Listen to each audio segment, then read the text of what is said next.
Julien Salin. Oui, non mais je réalisais, on parle de défiance vis-à-vis des journalistes, etc.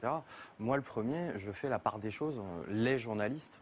Enfin, voilà, il y a des journalistes, y compris à Acrimed, il y a des journalistes qui sont membres d'Acrimed. On organise des initiatives publiques où on invite des journalistes pour venir parler de leur métier, pour venir parler de ce qu'ils font. Donc, le milieu journalistique, c'est comme tous les milieux, il y a une diversité, etc. Donc, moi, je ne pense pas qu'il y ait une défiance vis-à-vis des journalistes. Je ne le formulerai pas comme ça. Par contre, qu'il y ait le constat bien réel qu'il y ait un appauvrissement de l'information. Il y a un appauvrissement de l'information. Moi, je veux bien, et je suis le premier à le faire. Comment on s'informe? Effectivement, c'est plutôt les sites des journaux sur lesquels on va. Mais sauf qu'au bout d'un moment, une fois qu'on a fait le tour, on voit la même chose partout. Parce que de plus en plus, aujourd'hui, sur les sites... Non, mais attendez. De plus en plus, aujourd'hui, sur les sites, qu'est-ce qu'on publie? On publie des dépêches AFP qui sont à peine remaniées et finalement on finit par retrouver toujours les mêmes choses. Il y a du pluralisme dans la presse, il n'y a pas de problème.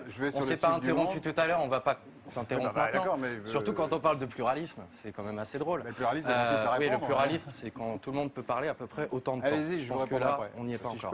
Oui, il n'y a pas de problème. Donc quand au bout d'un moment on a l'impression que finalement il y a une uniformisation de l'information. L'exemple de 2005, le référendum, la quasi-totalité des médias font campagne pour le oui, etc. Ah, vous prenez toujours le même exemple. Oui, enfin, c'est pas un petit exemple. Hein. Oui, mais et puis quand, 3 ans après, le traité constitutionnel finalement passe par la bande, il n'y a pas grand monde qui réagit. 30 secondes, 30 secondes. Ça va bien se passer. Ça va bien se passer.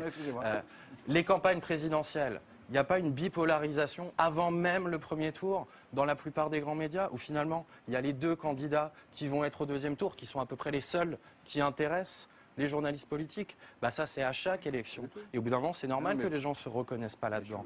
Et un dernier mot, parce qu'on parle de défiance vis-à-vis des médias en général, mais pour moi ça n'existe pas. Il y a un jugement critique. Les gens ont un jugement critique. Il ne faut pas les prendre pour juste des consommateurs qui ne comprendraient rien. Ils ont un jugement critique. Mais au bout d'un moment, il y a des catégories de la population aussi qui, étant stigmatisées en permanence par une série de journaux, par une série de médias, moi je la comprends, leur défiance. Juste avant de venir, j'ai fait une petite chose.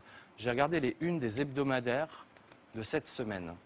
Les hebdos de cette semaine. L'Express, exclusif, l'insécurité, les vrais chiffres. Mettez-le sur il y avait votre longtemps. poitrine sans bouger. Voilà. Donc ça, c'est cette semaine. Le Point. Immigration, l'enquête qui dérange. Et, petit plaisir pour la fin. Faites attention à votre micro, sinon on n'entend plus ce que vous dites. Valeurs actuelles, ces étrangers qui pillent la France, les nouveaux barbares. Voilà. Donc, quand même, au bout d'un moment... Les hebdos, quand même.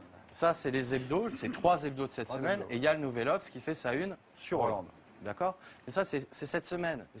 Voilà, ça tombe comme ça, sauf que c'est régulier. Donc au bout d'un moment, des gens se sentent agressés, stigmatisés, et manifestent une certaine défiance. Je le comprends bien, et je pense qu'il faudrait une vraie séance d'autocritique au sein des médias, avec l'ensemble des acteurs, mais aussi entendre les critiques qui viennent de l'extérieur, parce qu'elles sont essentielles.